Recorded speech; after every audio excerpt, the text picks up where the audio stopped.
Os sonhos de Lovecraft. Olá, meus caros amigos amantes do horror cósmico. Nesse vídeo vamos narrar 2 cartas que Lovecraft enviou para seus amigos.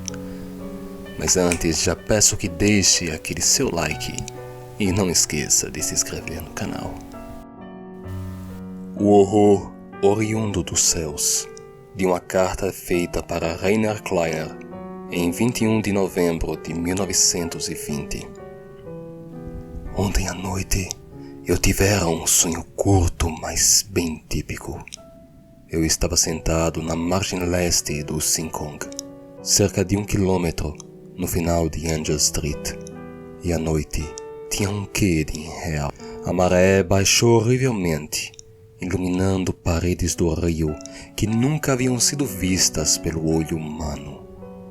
Muitas pessoas se reuniram na margem para observar o movimento das águas e estavam olhando de tanto em tanto o céu estranho. Improvisamente, um clarão ofuscante de um brilho avermelhado apareceu no céu a sudoeste. E algo desceu sobre a terra em uma nuvem de fumaça e fuligem, atingindo assim a praia de Providence, perto da Ponte Vermelha. Todos que assistiram àquela cena gritaram pelo horror. Ele veio! Ele veio! Já eu me dirigi em direção à ponte, pois estava muito intrigado, mais do que assustado. E assim que cheguei, vi hordas de pessoas em pânico, vestidas de todos os modos, fugindo de Providence, como se ela fosse uma cidade amaldiçoada pelos deuses. Haviam pedestres, muitos dos quais caíram na rua, e veículos de todos os tipos, carros elétricos, aqueles carros velhos e pequenos que quase não são mais vistos há cerca de 6 anos. E eles corriam em uma procissão para o leste, afastando-se cada vez mais da cidade por ambos os lados da estrada. Os motoristas estavam em pânico e pequenas colisões eram numerosas e inevitáveis, enquanto o leito do rio emergia completamente. No centro havia apenas uma serpentina e sinuosa corrente de água que parecia ter jorrado de algumas das planícies pestilentas do Tártaro. De repente, uma luz surgiu à frente e eu vi uma silhueta e o contorno de um edifício destacando-se com um fundo avermelhado. Era o edifício mais imponente de Providence, o templo da igreja congregacionalista, com a cúpula gigantesca. Então, em perfeito silêncio, vi a cúpula rachar em 1000 fragmentos e desaparecer completamente da minha vista. E daquela população em fuga, subiu um grito que somente os danados do próprio inferno poderiam proferir. E então eu acordei, com a mais diabólica das dores de cabeça. Parece que ter sonhos estranhos tem suas consequências.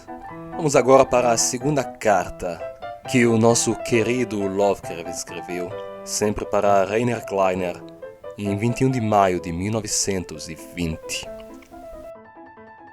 Do abismo do tempo. Outro sonho. Eu estava em um museu, em algum lugar na cidade baixa de Providence. E este lugar, obviamente, não existe. E eu estava tentando vender ao curador do museu um baixo relevo que eu mesmo havia modelado na argila.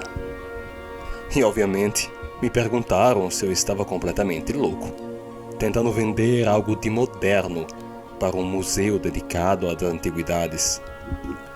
O curador era um homem idoso, do aspecto culto e do sorriso cortês. Respondi-lhe com as palavras que me lembro exatamente. Isso lhe disse. Foi concebida em meus sonhos, e os sonhos do homem são mais antigos do que a sabedoria do Egito, a esfinge contemplativa e a Babilônia cercada por jardins. O curador pediu-me então que lhe mostrasse o baixo relevo, e eu, com prazer, o mostrei. O relevo representava uma procissão de antigos sacerdotes egípcios. E assim que viu a escultura, A atitude do velho mudou completamente. A diversão em seus olhos deu lugar a um vago terror. Eu ainda posso ver aqueles olhos azuis arregalados sobre aquelas branquíssimas sobrancelhas. E ele então me disse com a voz lenta, baixa e distinta: Quem é você? Posso reproduzir o horror e a impressão em sua voz, apenas escrevendo a frase em letras maiúsculas. E eu lhe respondi de uma forma um tanto quanto prosaica. Meu nome é Lovecraft, Hal Philip Lovecraft, neto de Whipple Phillips. Parecia-me que uma pessoa idosa poderia ter localizado o meu avô melhor do que eu.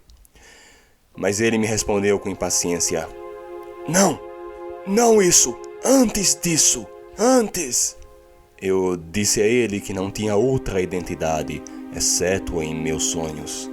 Então o velho me ofereceu uma quantia de dinheiro muito alta pela coisa que eu havia modelado na argila. Mas eu recusei, porque a intuição me disse que ele pretendia destruí-la. Enquanto eu queria que fosse exibido nas paredes do museu. Então ele me pediu para que eu mesmo desse o preço. E também respondi de brincadeira, sem intenção de realmente me separar do meu baixo relevo. 1 milhão de libras! Confusão entre as moedas.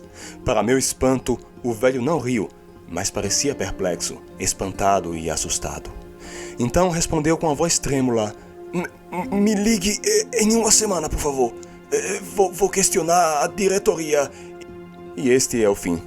Mas não acordei naquele momento. Aqui a cena mudou e me vi deslizando ao longo de um rio de águas estagnadas, entre as falésias de basalto, me perguntando como eu estava me movendo, já que a água estava completamente parada e não havia um único sopro de vento naquele silêncio amedrontador. Ver com olhos normais panoramas incríveis como aqueles que eu vejo vale tanto quanto uma experiência bizarra, fantástica e ultraterrena. Eu sempre fui assim, desde quando me conheço por gente e desde quando eu era grande o suficiente para poder me lembrar dos meus sonhos. E, creio eu, continuarei provavelmente a sonhar da mesma maneira até os meus últimos dias. E hoje os meus sonhos são tão vívidos como os da minha infância, se não ainda mais. E entre as visões que mais persistem em minha memória, há aquelas de cristas montanhosas, altas até os céus, picos magníficos, abismos escancarados, rochas nuas e trevas impenetráveis, nos quais eu era levado em voo por demônios alados, os quais, em minha idade de 7 anos, eu dei o nome de Nightgones. Em verdade, eu viajei por lugares estranhos que não estão nessa terra nem em nenhum outro planeta conhecido. Cavalguei cometas incandescentes e, assim como você, fui irmão de nebulosas.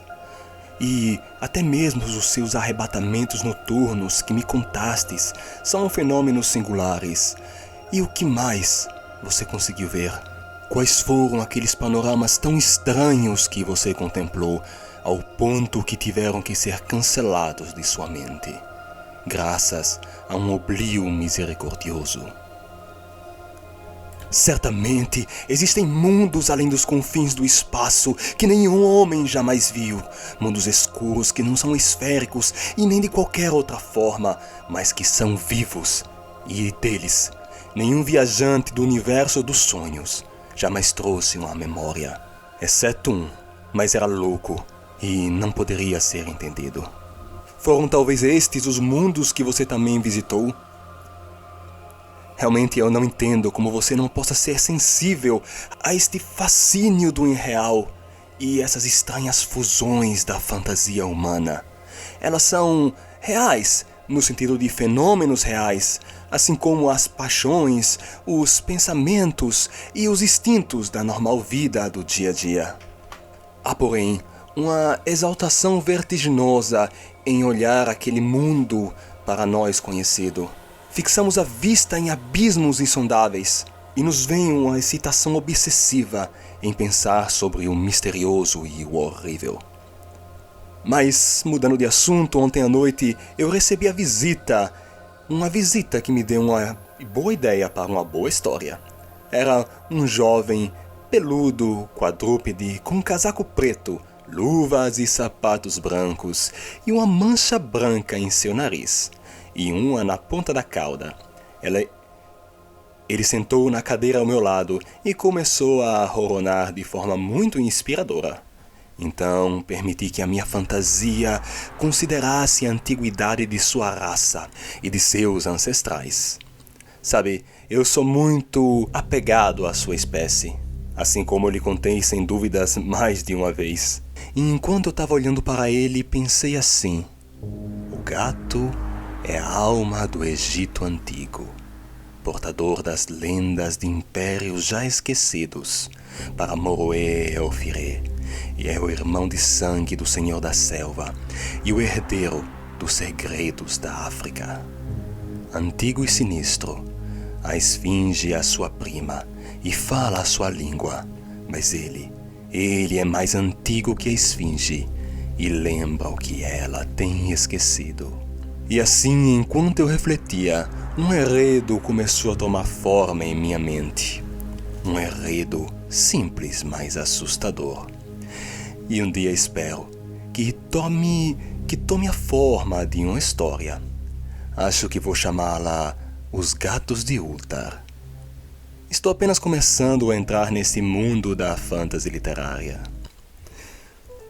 E assim termina a carta que o nosso querido H. Philip Lovecraft enviou. E de fato, o conto ele acabou sendo finalizado, os famosos Gatos de Ulthar, que eu até coloquei aqui no canal. Acho que foi uma das minhas melhores narrações, modéstia à parte.